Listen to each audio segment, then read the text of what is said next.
안녕하세요. 헤르만 바빙크의 기독교 세계관 김경필 님이 옮겼고 또 강영한 교수님이 감수 및 해설을 달아주신 책입니다. 오늘은 추천사와 이 강영한 교수님의 이 책에 대한 해설 부분을 한번 진행해 보도록 하겠습니다. 추천사 먼저 살펴보겠습니다. 사상적 혼돈의 해독제다, 이렇게 김난준 목사님 말씀하셨고요. 네, 바빙크는 이제 객관적으로 자연적 질서와 도덕적 질서 사이의 조화를 회복시킬 뿐만 아니라 주관적으로 우리의 사유와 행함, 우리의 머리와 가슴 사이에 어떤 영광스러운 하나됨이 일어나게 만드는 일을 하고자 했다라고 박재은 교수님이 말씀하셨네요. 바빙크는 철학사 전반을 꿰뚫는 통찰로 다양한 세계관과 철학 사상들이 왜곡된 관점에서 해결할 수 없는 문제들을 어떻게 기독교 세계관이 답해 줄 수 있는지를 설득력 있게 제시하고 있다라고 신구경 교수님이 책에 대한 추천사를 달아주셨습니다.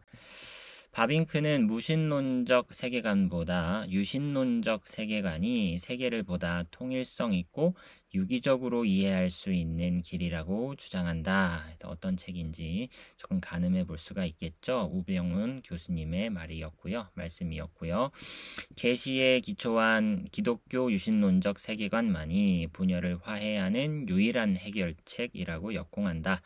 그는 당대의 분열된 경험론과 관념론의 양극단을 넘어 유신론적 실제론, 유물론과 유심론을 넘어 유기체론을, 자주성과 무질서를 넘어 신율 사상을 제시한다. 바빙크의 결론을 따라 개혁주의적 세계관은 이 모든 것들을 가장 명료하게 표현해 왔기 때문에 개혁주의적 세계관은 현 시대의 높은 열망들과 울부짖는 필요들에 가장 적합하다고 확신한다 라고 유해무 교수님 말씀해 주셨습니다. 네, 김경필 역자이신데요. 바빙크는 오직 하나님께서 사유와 존재가 합치하도록 세상을 창조하셨고 그리스도의 십자가만이 죄로 인한 분열을 치유한다고 말하는 기독교 세계관만이 참된 세계관이라고 주장합니다. 라고 역자 서문에서 한 문장을 발췌해 보았습니다. 해설이 한 7가지 챕터로 제시되어 있는데 이 강영한 교수님의 글인데요. 굉장히 바빙크 신학을 이해하는 데 개인적으로 아주 큰 도움을 받았습니다. 한번 해설을 조금 꼼꼼히 한번 읽어보도록 하겠습니다.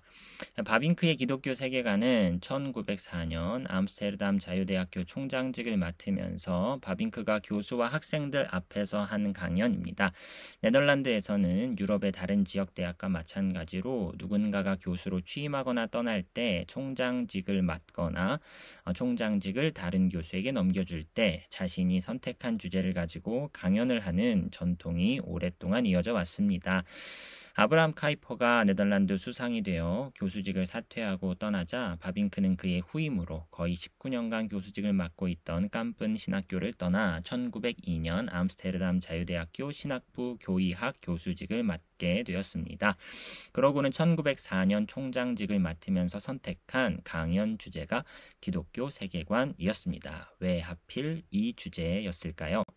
깜쁜 신학교 교수 시절 바빙크는 교의학과 윤리학 강의에 집중했습니다.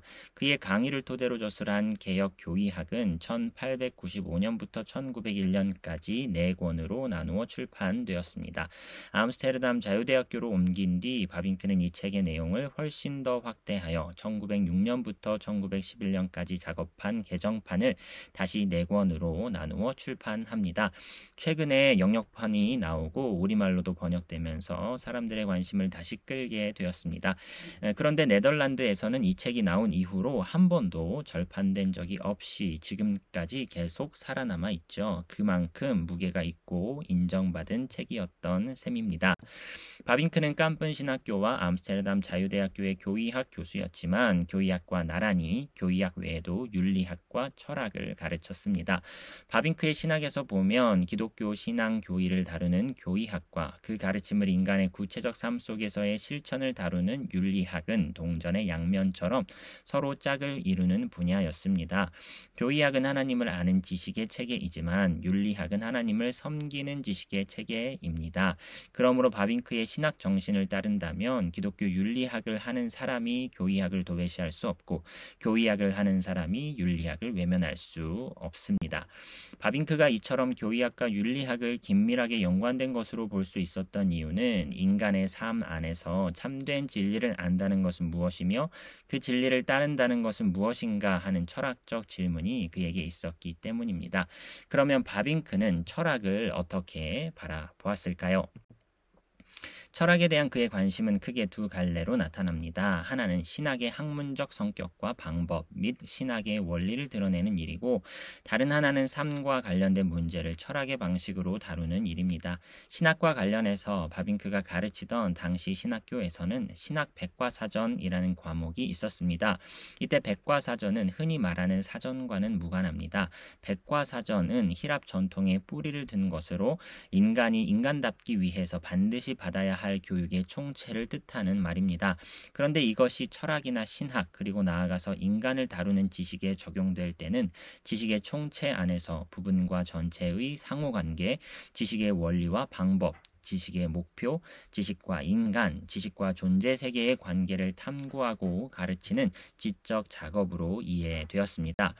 바빙크는 깜쁜 신학교에서 신학 백과사전을 가르쳤습니다. 오늘 신학대학원을 다니는 사람들에게는 완전히 일치하지는 않지만 신학서론이라는 과목이 이 분야와 아마도 가장 가깝지 않을까 생각합니다. 불행하게도 이 분야에 관심을 가지고 그것을 전문적으로 가르칠 수 있는 신학자가 거의 없는 실정입니다. 라고 강영한 교수님은 이렇게 글을 써 주셨네요. 바빙크는 1880년 레이든 대학교 신학부에서 울리츠빙글리의 윤리학이라는 논문으로 신학박사 학위를 받았습니다. 그러다가 곧 프라느끄르에서 잠시 목회 생활을 하다가 깜쁜 신학교 교수가 됩니다. 1883년 1월 10일 신학교 교수로 취임할 때 바빙크는 신학이라는 학문의 제목으로 강연을 합니다.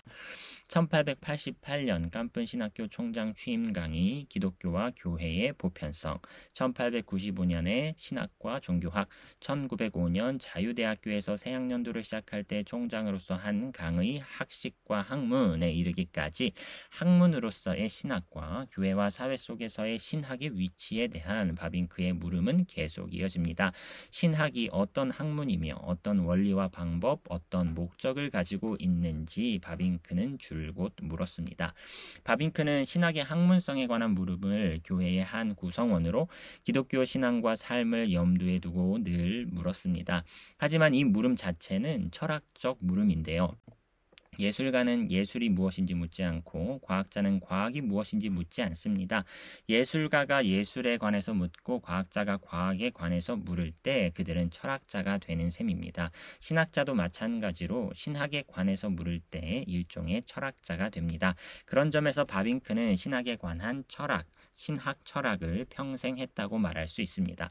그런데 이 일은 그에게 신학 외적 작업이 아니라 신학 내적 작업이었습니다. 바빙크는 어떤 학문이 되기 위해서는 학문의 대상이 있어야 한다고 믿었습니다. 신학도 다른 학문과 마찬가지로 확실하게 대상이 있죠. 신학의 대상은 삼위 하나님 한 분, 삼위 한 분 하나님과 그 하나님이 하시는 일입니다. 그렇기 때문에 신학도 학문의 위치를 지위를 누릴 뿐만 아니라 자기에게 고유한 원리와 방법을 가지고 있다고 믿었습니다. 이것을 드러내고 보여주는 작업 자체는 사실은 철학적 작업이라 해야 할 것입니다. 그런데 이 작업을 바빙크는 신학 안에서 신학자의 입장에 서서 했습니다. 좋은 철학을 하기 위해서는 좋은 신학이 필요하고 좋은 신학을 하기 위해서는 좋은 철학이 필요합니다. 이 점에서 바빙크는 아우구스티누스와 니사의 그레고리우스를 위시한 카파도기아 교부들 그리고 토마스 아퀴나스의 전통을 따르고 있죠. 바빙크가 살아있을 때 출판한 저술 가운데 이 책 기독교 세계관이 아마도 그의 철학적 관심을 가장 분명하게 보여주지 않을까 생각합니다. 이 책 외에도 현대의 도덕과 기독교 학문 그리고 1908년 프린스턴 신학교에서 한 강연, 계시, 철학 등을 통해서 우리는 바빙크의 기독교 철학을 접할 수 있습니다. 배경에 관한 이야기는 이 정도로 그치고 이제 기독교 세계관에 관해서 생각을 해 보겠습니다.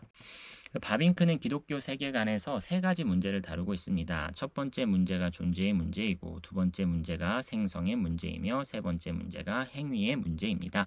존재의 문제는 존재를 접근하고 파악하고 이해하는 지식의 관점에서 다루어지고 생성의 문제와 관련해서는 우리 주변의 세계, 이 가운데서 특히 자연의 문제가 논점을 이루며 행위의 문제에 있어서는 윤리와 형이상학의 정초 관계의 문제가 중점적으로 논의되고 있습니다. 이 세 문제는 철학의 근본 문제를 로고스, 논리학과 피시스, 자연학과 에토스, 윤리학의 문제로 나누는 히랍 전통의 뿌리를 두고 있습니다. 그런데 바빙크에게 있어서 독특한 점은 고전 철학의 이 세 주제들이 바로 세계관의 근본 주제들로서 파악되고 있다는 것이죠. 그런데 왜 하필 세계관일까요? 그냥 기독교 철학이라고 해도 되었을 텐데 굳이 기독교 세계관이라는 제목을 붙인 이유가 무엇일까요? 바빙크는 그의 강연을 시작할 때 19세기에서 20세기로 이행하는 시대의 성격을 먼저 규정합니다. 이러한 이행의 시대의 특징은 학문의 관점에서 보면 역사학과 자연과학의 등장과 발전이라 말할 수 있고 종교와 사상의 관점에서 보면 새로운 낭만주의와 신비주의의 출현을 말할 수 있고 도덕적 삶과 관련해서 보면 자기 자신이 스스로의 삶의 주인됨을 주장하는 무정부주의의 출현 등을 시대의 특징으로 말할 수 있습니다. 그러나 바빙크는 이 이행하는 시대 전체를 아우르는 특징을 내적 분열과 끊임없는 불안감에서 찾습니다. 바빙크가 볼 때 자신이 살고 있는 시대의 사유와 감정, 의지와 행동 사이의 부조화, 학문과 삶 사이의 분열로 특징지어지며 그리하여 그것은 세계 및 인생에 관한 통일된 관점이 결여된 시대였다는 것이죠. 그런데 생각해 보십시오. 사람은 분열 가운데, 불안 가운데 홀로 견디면서 살 수 있는 존재가 아닙니다. 그러므로 온갖 노력이 자연스럽게 등장할 수밖에 없었는데요. 세계관이라는 말을 최초로 쓴 철학자는 임마누엘 칸트입니다. 칸트는 인간을 주변 세계를 보고 느끼고 그렇게 해서 모은 다양한 것들을 개념과 이념을 통하여 종합하고 판단하는 능력을 가진 존재로 보았죠. 바빙크도 이 점에서 칸트의 관점을 전적으로 수용하는데요. 중요한 것은 바빙크가 자신이 살고 있던 시대에는 세계와 삶에 대한 하나의 통일된 관점이 결여되었다고 보고 그렇기 때문에 세계관이라는 단어가 현 시대의 구호가 되었을 뿐 아니라 사람들이 그것을 찾고자 애쓴다라고 보고 있다는 것이죠. 한편으로 삶이 지닌 초자연적이고 영적인 자원이 부인되고 오직 자연적이고 물질적인 삶만 참된 삶인 것처럼 주장되거나 다른 한편으로는 자연적이고 물질적인 삶은 마치 아무것도 아닌 것처럼 부정되고 신비적인 체험만을 추구하는 일도 생겼습니다. 삶은 쪼개지고 중심은 사라진 그런 삶의 정황에서 도무지 더 이상 견딜 수 없을 때 누구나 전체를 통합할 수 있는 어떤 무엇을 찾게 되죠.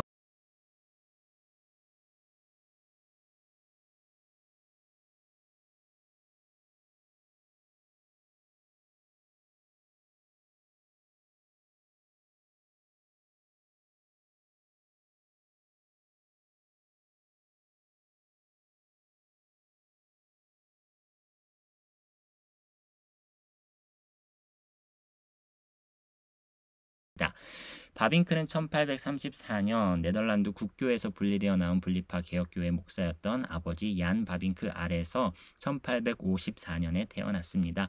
헤르만 바빙크가 태어나는 1854년 깜쁜에 분리파가 세운 신학교가 세워졌는데요. 바빙크는 1873년 김나지움을 졸업한 뒤 이 신학교에서 1년간 잠시 공부하다가 1874년 당시 현대주의 신학의 아성이던 레이든으로 옮겨 신학을 공부했습니다. 공부하게 됩니다. 신학을 계속 공부하게 되는데 아버지 바빙크는 주변 사람들에게 엄청난 비난의 소리를 들어야 했습니다. 아들을 사자굴로 보냈다고 말이죠.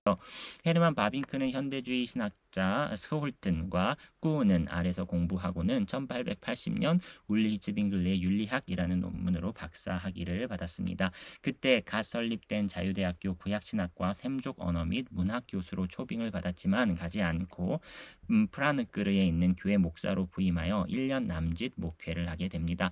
그러다가 1882년 아버지가 목회하고 있던 도시에 있는 깐쁜 신학교 교의학 교수로 부름을 받습니다. 1883년 1월 10일 교수 취임 강연을 하게 됩니다. 이때 벌써 바빙크가 세계관의 문제에 관심을 가졌음이 여러 문헌을 통해 드러납니다. 그런데 바빙크는 왜 세계관에 특별히 관심을 가졌을까요? 바빙크가 몸담았던 교회의 특수성과 그 속에서의 자신의 자리매김, 그리고 바빙크가 살고 있던 시대의 문화와 사상에서 답을 찾아야 한다고 저는 생각합니다. 바빙크는 당시 거의 죽은 정통신학과 형식적 신앙에 빠져있던 국교회에서 자신의 교회가 분리되어 나왔지만 그가 몸담고 있던 교회도 교리면에서는 매우 경직되어 있었고 생활에서는 경건주의를 벗어나지 못했습니다. 바빙크 자신은 하나님이 지으신 온전한 세계와 떨어져 파편화된 상황에 처해 있음을 의식하지 않을 수 없었을 것이라 짐작해 볼 수 있습니다.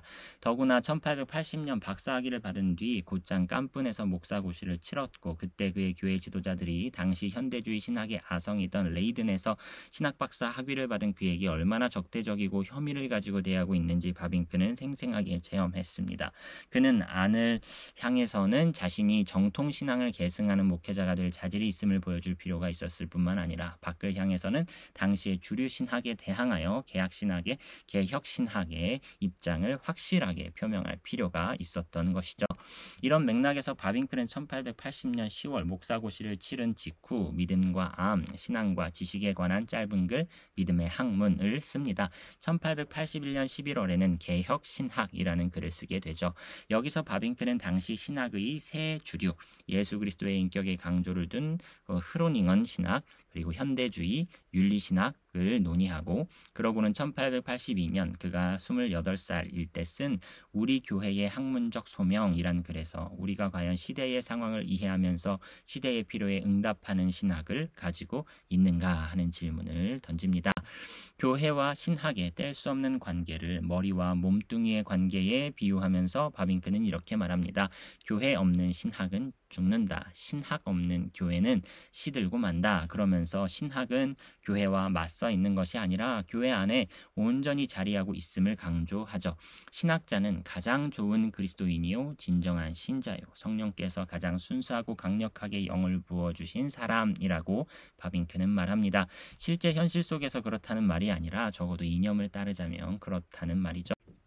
바빙크는 기독개혁교회라고 할 때 개혁 또는 개혁적이 무엇이냐고 묻습니다.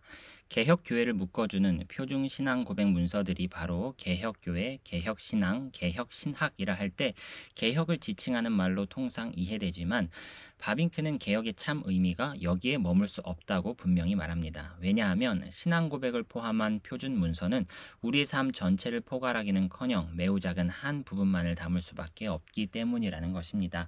개혁교회, 개혁신앙, 개혁신학이라고 할 때의 개혁은 하나 또는 여러 신앙 고백 문서의 총체가 아니라 우리의 삶과 세계 전체를 포괄하는 세계관이요 인생관이라는 것이죠. 개혁을 개혁이게끔 만드는 것, 곧 개혁의 요체는 하나의 전체적인 세계관과 인생관이다라고 바빙크는 말합니다. 바빙크는 1883년 깐쁜 신학교 교수로 부임하던 해에 현대 세계관이라는 글을 발표합니다. 이 글에서 바빙크는 자신이 살고 있는 당시의 세계관을 크게는 데카르트와 스피노자, 칸트와 피히테, 쉘링과 헤겔, 레싱과 헤르더, 괴테와 쉴러의 이상주의적 세계관과 피에르 가상디를 효시로 달랑베르, 디드로 등으로 이어지는 유물론적 세계관으로 나누고, 이 두 세계관은 신과 세계를 분리하는 이신론 또는 신과 세계를 혼용시키는 범신론으로 빠진다는 점에서 기독교와는 대립 지점에 서 있다고 보았습니다. 여기서 바빙크는 세계관을 인간이 세계를 지각하고 종합하는 활동과 연관해서 보고 있습니다. 그를 따르면 인간은 주변의 현상을 단순히 개별 현상으로 보고 듣는 데 그치지 않고 그것들이 존재하는 이유와 방식, 원인과 목적을 묻고 알고자 합니다. 외부로 나타난 현상의 배후로 거슬러 올라가 모든 현상의 원리를 찾아내어 하나의 관점으로 통합하고 이로부터 행동의 규칙을 찾아내려는 노력을 인간은 하게 됩니다. 이 맥락에서 사용되는 관점 또는 입장을 현대의 용법을 따르면 인생관 및 세계관이라는 이름으로 사람들이 지칭한다고 바빙크는 말하는 것이죠. 이때 인생관 및 세계관은 세심한 관찰과 모든 사물들을 그것의 기원과 목적을 따라 하나의 전체로서 의식적으로 파악한 결과에 기초한 행위의 원리, 행동의 법칙, 삶의 규칙이라고 바빙크는 정의합니다. 바빙크는 교회가 건강하게 자라고 번성하려면 교리문답 정도에 그치지 않고 좋은 신학이 있어야 한다고 보았습니다.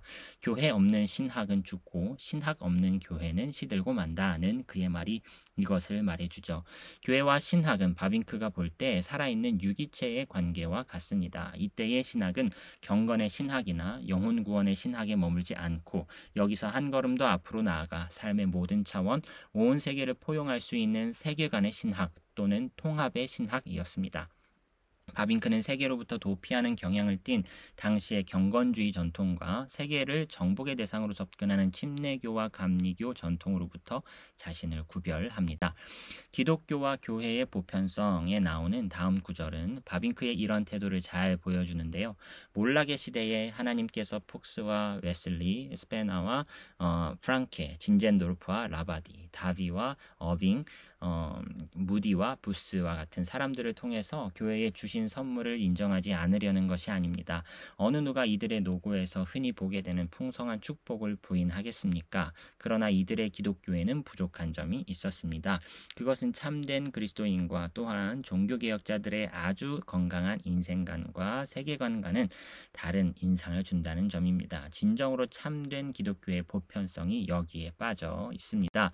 세상과 세상의 문화에 대한 제한적이고 금욕적인 생각이 그들을 지배했습니다. 세상으로부터 물러나는 경건주의적 방식이든 세상을 공격하여 힘으로 정복하려는 감리교적 방식이든 여기에는 세상에 대한 참되고 완전한 개혁이 없습니다. 악한 세상에서 몇몇 개인들을 구조하고 빼내기만 할 뿐 온 우주와 사람들과 나라에 대한 조직적이고 유기적인 개혁은 없다는 것이죠. 요컨대 바빙크는 개혁 신앙과 신학 그리고 나아가 교회와 기독교 신앙을 단순히 교리적 신앙 고백적 규정을 넘어서서 통합적이고 보편적인 것으로 이해하려고 애썼습니다.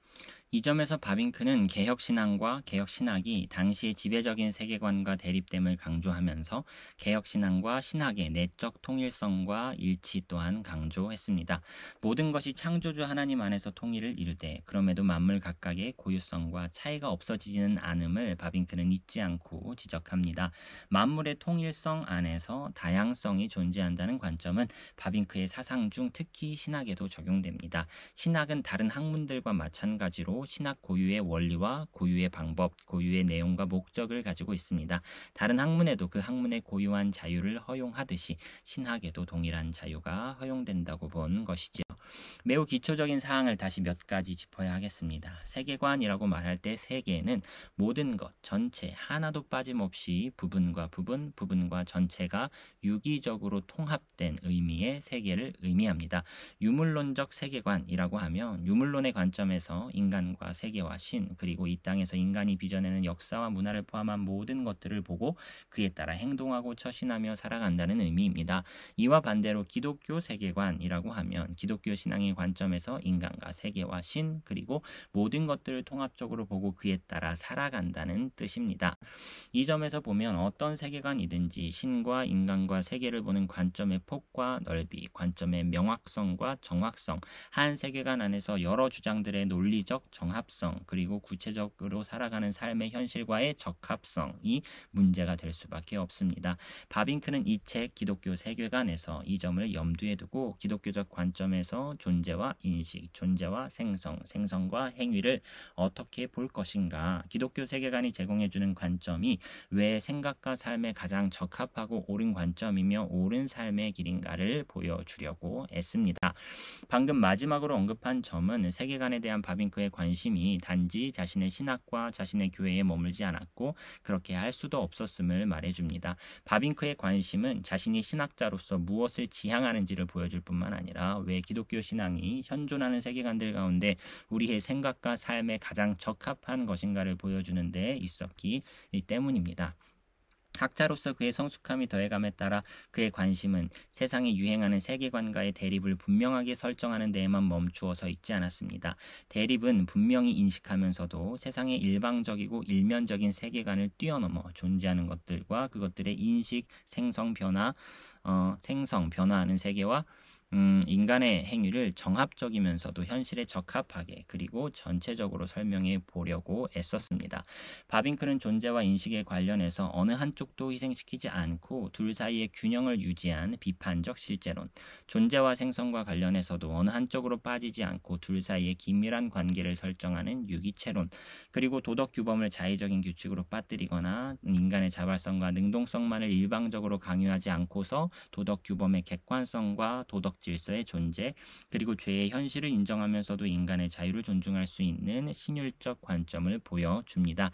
이런 방식으로 바빙크는 온 세상을 끌어안으면서 만유의 창조주이시며 주이시고 회복하시는 삼위 하나님의 뿌리를 둔 세계관의 관점에서 힐랍 철학 이래 고전 철학의 중심 주제가 된 존재와 생성과 행위의 문제를 다루고 있습니다.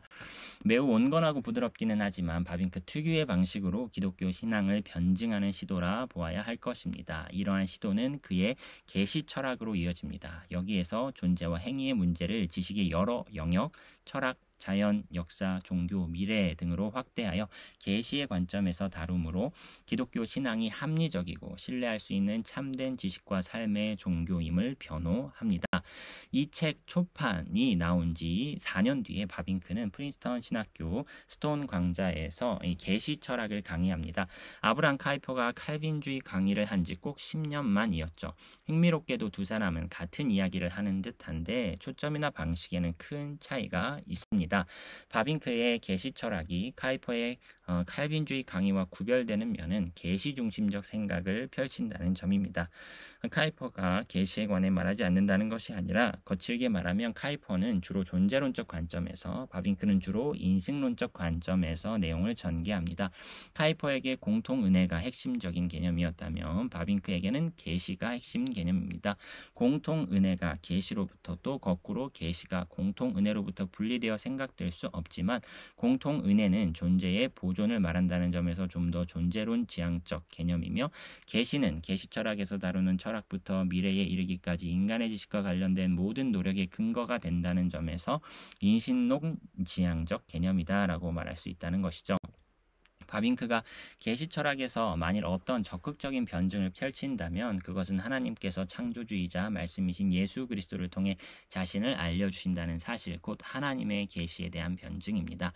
하나님의 계시는 존재하는 모든 것들의 존재 근거이며 인식 근거임을 바빙크는 이 책에서 논증합니다. 좀 더 정확하게 인용하면 이렇습니다. 모든 세계는 계시에 근거하고 있습니다.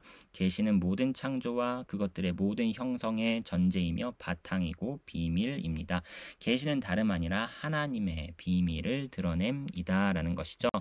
이 비밀은 하나님이 자신의 뜻을 보여주지 않고서는 어떤 무엇으로도 알 수 없습니다. 이 세계를 보존하고 인류를 구원하시는 하나님의 뜻을 자연과 역사, 인간의 지성과 마음, 과학이나 예술이 가르쳐 줄 수 없지만 계시가 이것을 가르쳐 준다는 것이죠. 계시를 토대로 철학뿐만 아니라 자연과학과 역사 연구, 종교 연구 등이 가능함을 바빙크는 이 강연에서 논증합니다.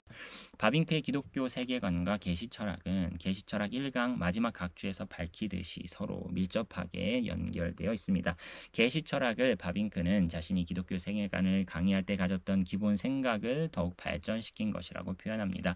기독교 세계관은 존재와 생성과 행위를 다루므로, 그리고 계시 철학은 철학과 종교와 자연과학과 역사 연구의 가능 조건과 근거 원천이 바로 계시임을 보여주므로 하나님의 창조와 인간의 타락과 그리스도의 구속을 말하는 기독교 세계관이야말로 유심론과 유물론, 진화론과 범신론의 세계관을 극복할 수 있는 유일한 세계관이고 훨씬 더 나은 삶의 길이며 방식임을 바빙크는 보여줍니다.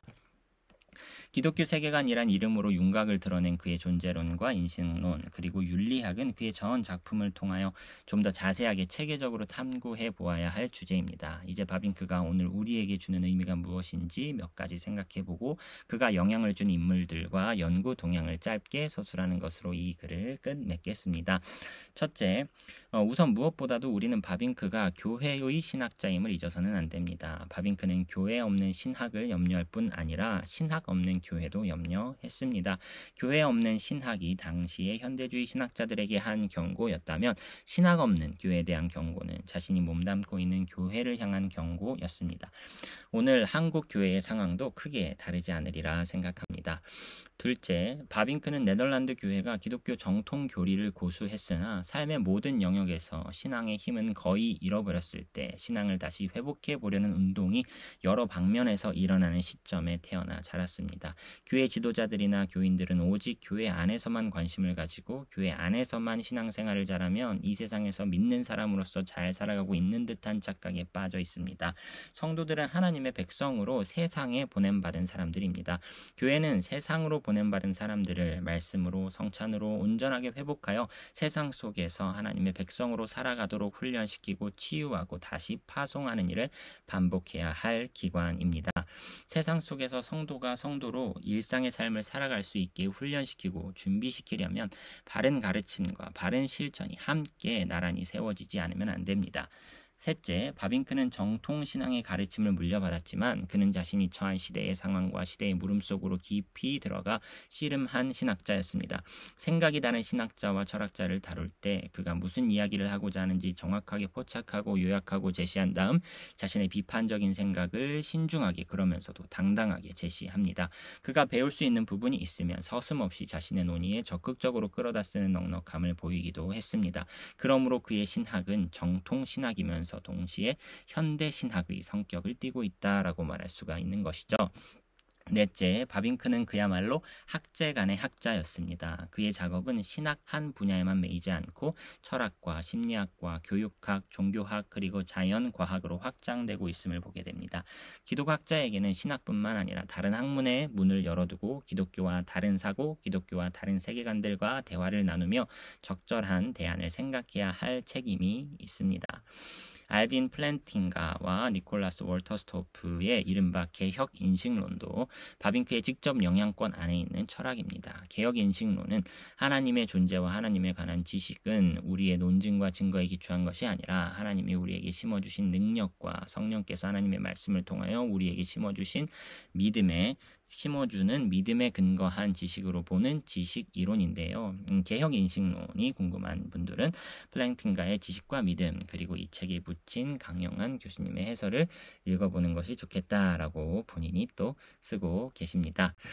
바빙크 이후 바빙크의 영향을 받은 학자들은 많았지만 막상 바빙크를 연구 대상으로 삼아 연구한 사람들은 그렇게 많지 않았습니다. 아마 1차 세계대전 직후 바빙크가 세상을 떠났고 몇십 년이 지나지 않아 다시 2차 대전이 일어나면서 카이퍼와 바빙크의 전집조차 만들어낼 겨를이 네덜란드 교회에는 없었던 것으로 보입니다. 사회와 문화가 더 이상 그의 신학에 관심을 표현하기에는 너무나 많은 변화를 겪었다고 말할 수도 있죠. 바빙크는 자신의 영향을 받은 모든 사람들이나 그를 연구하는 누구보다도 말씀과 전통에 깊이 뿌리를 내린 학자요. 동시에 시대의 과학과 문화, 학문과 삶에 자신을 열어두고 자세히 듣고 함께 생각한 사상가라고 하겠습니다. 어느 한쪽의 일방적인 사상이나 철학에 빠지지 않고 삶과 사유와 신앙을 균형 있게 유지할 수 있는 사고를 이 책 기독교 세계관을 통해 배울 수 있기를 바랍니다 라고 하면서 강영한 교수님은 자신의 해설의 글을 마무리해 줍니다. 오늘의 결론을 몇 가지로 정리해 보았는데요. 바빙크는 개혁 신학이 시대의 필요에 응답하는 신학이기를 바랬습니다. 바빙크가 말하는 기독교 세계관만이 시대의 필요에 응답하는 세계관임을 이 책을 통해 논증하고자 합니다. 이 책을 통해 바빙크만의 독특하고 동시에 균형 잡힌 사고를 통하여 기독교만이, 개혁신학만이 이 시대의 파편화된 세계관에 대한 대안이요 나아갈 길을 비춰준다는 사실을 확인하게 될 것으로 기대됩니다.